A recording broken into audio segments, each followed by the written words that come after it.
Peace and blessings.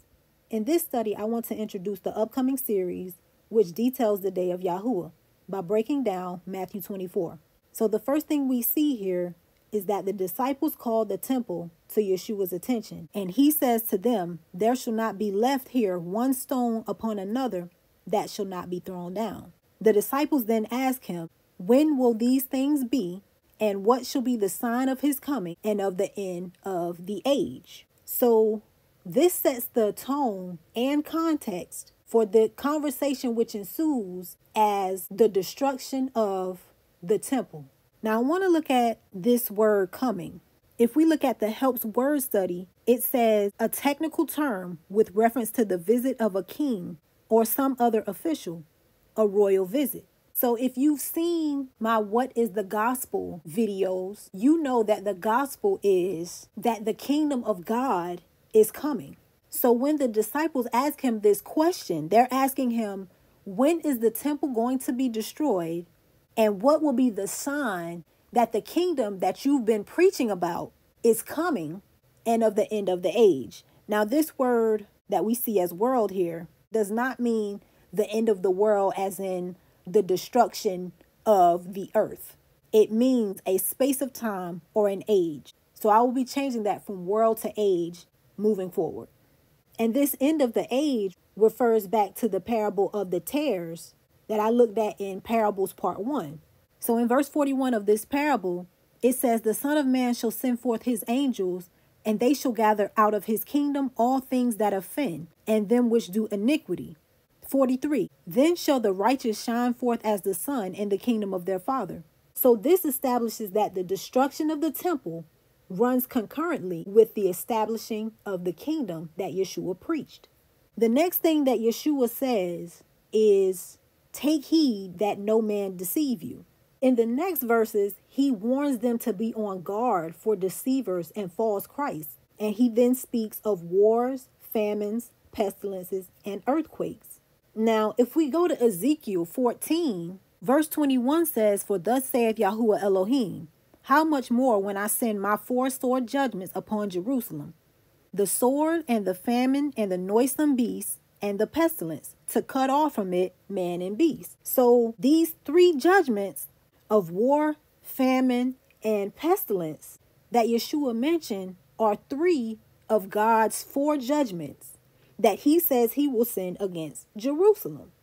This is confirmed in Ezekiel 7, verses 14 and 15, and also in Jeremiah 24, verses 9 through 10, when speaking about the destruction of the first temple by Nebuchadnezzar, king of Babylon.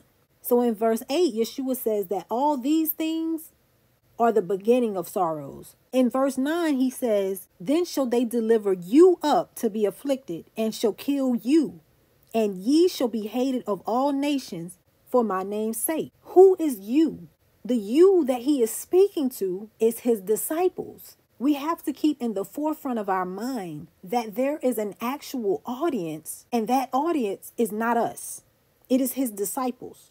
In verse 11, and then in the following verses, he says that many false prophets shall arise and shall deceive many.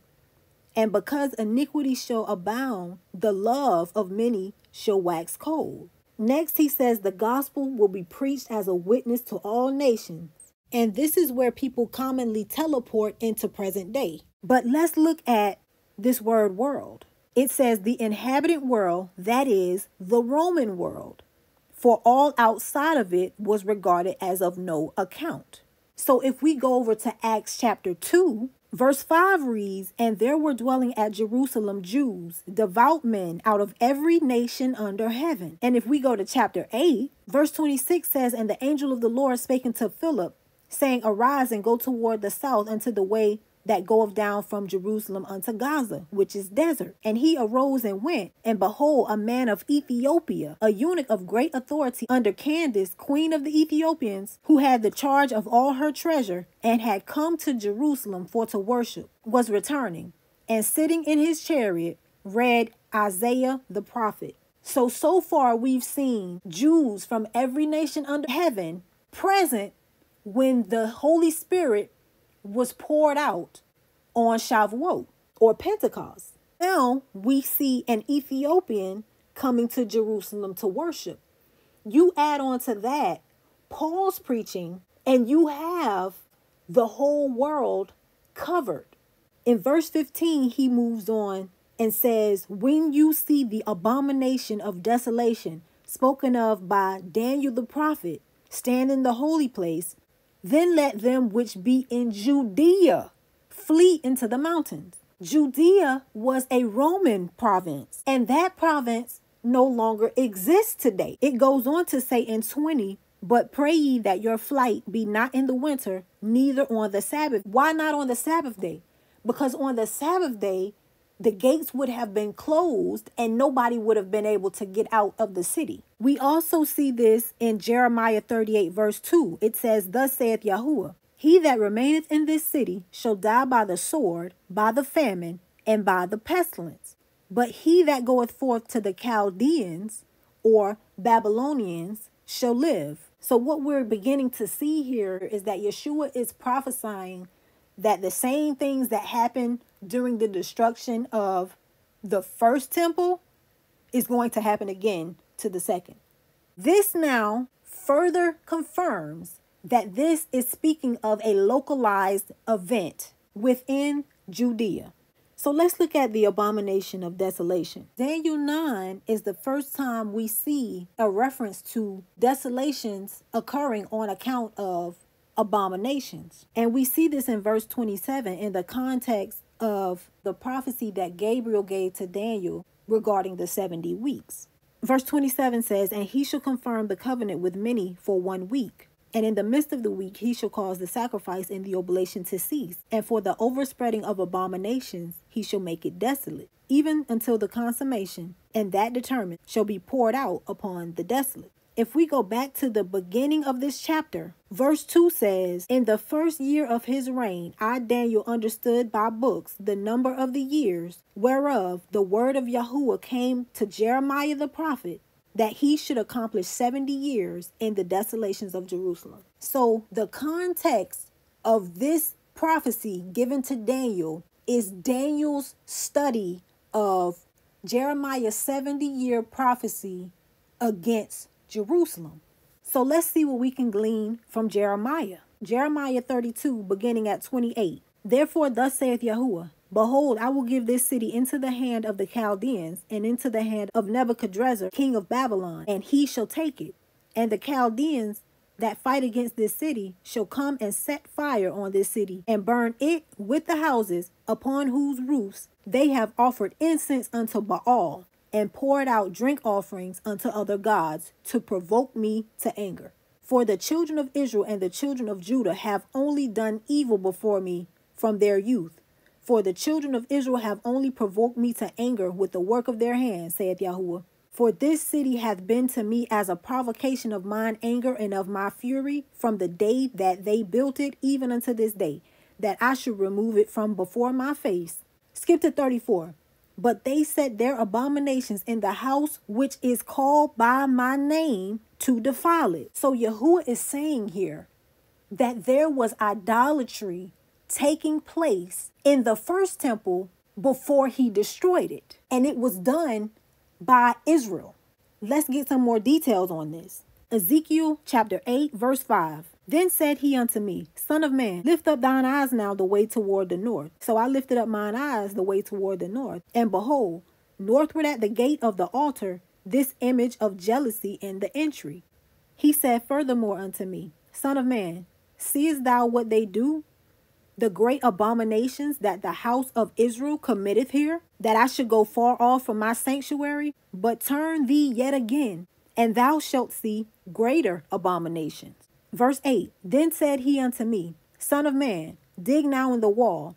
And when I had digged in the wall, behold a door. And he said unto me, Go in, and behold the wicked abominations that they do here. So I went in and saw, and behold, every form of creeping things and abominable beasts, and all the idols of the house of Israel, portrayed upon the wall round about. Skip to 14. Then he brought me to the door of the gate of Yahuwah's house, which is toward the north. And behold, there sat women weeping for Tammuz, 16. And he brought me into the inner court of Yahuwah's house, and behold, at the door of the temple of Yahuwah, between the porch and the altar, were about 25 men, with their backs toward the temple of Yahuwah, and their faces toward the east, and they worshipped the sun toward the east. Now we know that the abomination which causes desolation was Israel and Judah themselves placing their idols in God's temple, with the greatest abomination being idolatry in the form of sun worship. Let's move to verse 21. It says, For then shall be great tribulation, such as was not since the beginning of the world to this time, no, nor ever shall be. And except those days should be shortened, there should no flesh be saved. We've already seen that this is a localized event within Judea. So I want to look at a few verses within that context. Isaiah 1 and 4. All sinful nation, a people laden with iniquity, a seed of evildoers, children that are corrupters. They have forsaken Yahuwah. They have provoked the Holy One of Israel unto anger. They are gone away backward. Verse 8. And the daughter of Zion is left as a cottage in a vineyard, as a lodge in a garden of cucumbers, as a besieged city. Except Yahuwah of hosts had left unto us a very small remnant, we should have been as Sodom, and we should have been like unto Gomorrah. Let's go to Jeremiah 5. Verse 10. Go ye up upon her walls and destroy, but make not a full end. Take away her battlements, for they are not Yahuwah's. 18. Nevertheless, in those days, saith Yahuwah, I will not make a full end with you. Let's look at chapter 30, verse 11. For I am with thee, saith Yahuwah, to save thee, though I make a full end of all nations whither I have scattered thee. Yet will I not make a full end of thee, but I will correct thee in measure, and will not leave thee altogether unpunished. Malachi 3:6. For I am Yahuwah, I change not. Therefore ye sons of Jacob are not consumed. So Yahuwah is saying he's not going to destroy Israel the way he destroyed Sodom and Gomorrah, or even all the other nations where he scatters them. He's going to have mercy upon Israel because of the covenant that he made with them and with their fathers. So in verse 24 of Matthew 24, it says, For there shall arise false Christs and false prophets, and shall show great signs and wonders, insomuch that, if possible, they shall deceive the very elect. If you want to understand what I think Yeshua meant by this, you can watch my Great Deception video. So next he steps into his return. Wherefore, if they shall say unto you, Behold, he is in the desert, go not forth. Behold, he is in the secret chambers, believe it not. For as the lightning cometh out of the east, and shineth even unto the west, so shall also the coming of the Son of Man be. For wheresoever the carcass is, there will the eagles be gathered together. Eagles, ravens, vultures, these are God's cleanup crew. Immediately after the tribulation of those days shall the sun be darkened, and the moon shall not give her light, and the stars shall fall from heaven, and the powers of the heavens shall be shaken. And then shall appear the sign of the Son of Man in heaven, and then shall all the tribes of the earth mourn. And they shall see the Son of Man coming in the clouds of heaven with power and great glory. And he shall send his angels with a great sound of a trumpet, and they shall gather together his elect from the four winds, from one end of heaven to the other. So this is going into further detail about Yeshua's coming, and we'll be circling back to this later. Yeshua now finishes with the parable of the fig tree. He says, when its branch is yet tender and puts forth leaves, you know that summer is nigh. So likewise, when ye shall see all these things, know that it is near, even at the doors. He then packages it up for us with a nice little bow by saying, Verily I say unto you, this generation shall not pass till all these things be fulfilled. Meaning everything that Yeshua has previously spoken concerns the destruction of the second temple of Jerusalem.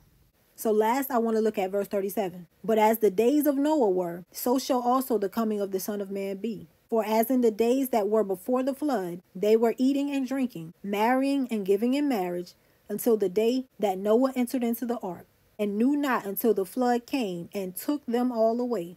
So shall also the coming of the Son of Man be. So what Yeshua is saying here is that this day is going to come unexpectedly, not because people weren't aware that it was going to come, because this day had already been prophesied about, and Yeshua is now confirming those prophecies. In fact, in Malachi 4, it says, "For behold, the day comes that shall burn as an oven, and all the proud, yea, and all that do wickedly, shall be stubble. And the day that cometh shall burn them up, saith Yahuwah of hosts, that it shall leave them neither root nor branch." In verse 5 says, "Behold, I will send you Elijah the prophet before the coming of the great and dreadful day of Yahuwah." And if we go over to Matthew 11, verse 14, Yeshua says that John was that Elijah which was to come. So if we just saw in Malachi that Elijah comes before the great day of Yahuwah, and Yeshua here saying that John was this Elijah who was to come, then we have to conclude that the great day of Yahuwah is upon us. So why then does Yeshua say that it will be as in the days of Noah? Basically, everything will be as normal. People will be doing the same thing that they normally do as if nothing was coming. Surely they can see that Noah is building an ark. It's because they didn't believe what Yahuwah had said. And there are two reasons for this given in the scriptures. The first we see in Zephaniah 1 and 12. It says, "And it shall come to pass at that time that I will search Jerusalem with candles, and punish the men that are settled on their lees, that say in their heart, Yahuwah will not do good, neither will he do evil." So basically, these people have told themselves that God is not going to do anything, probably because their sin had gone unpunished for so long. The second reason is found in Isaiah 28. Verse 14, "Wherefore hear the word of Yahuwah, ye scornful men that rule this people which is in Jerusalem. Because ye have said, we have made a covenant with death, and with hell are we at agreement. When the overflowing scourge shall pass through, it shall not come to us. For we have made lies our refuge, and under falsehood have we hid ourselves." Verse 17, "Judgment also will I lay to the line, and righteousness to the plummet. And the hail shall sweep away the refuge of lies, and the waters shall overflow the hiding place. And your covenant with death shall be disannulled, and your agreement with hell shall not stand. When the overflowing scourge shall pass through, then ye shall be trodden down by it." So we see here that Yahuwah is saying that these people had convinced themselves that God's judgment was not going to reach to them despite their wickedness. And God is confirming to Isaiah here, oh yes, it will. So the last thing regarding the days of Noah that I want to point out is that verse 39 says that the flood came and took them all away. So while they were taken away by the flood, Noah is the one who was left alive, and he was left on the earth. That being said, we see that this entire discourse is a walkthrough of how the kingdom of heaven that Yeshua preached through his parables is coming. And it is in this context that I will be exploring the book of Revelation.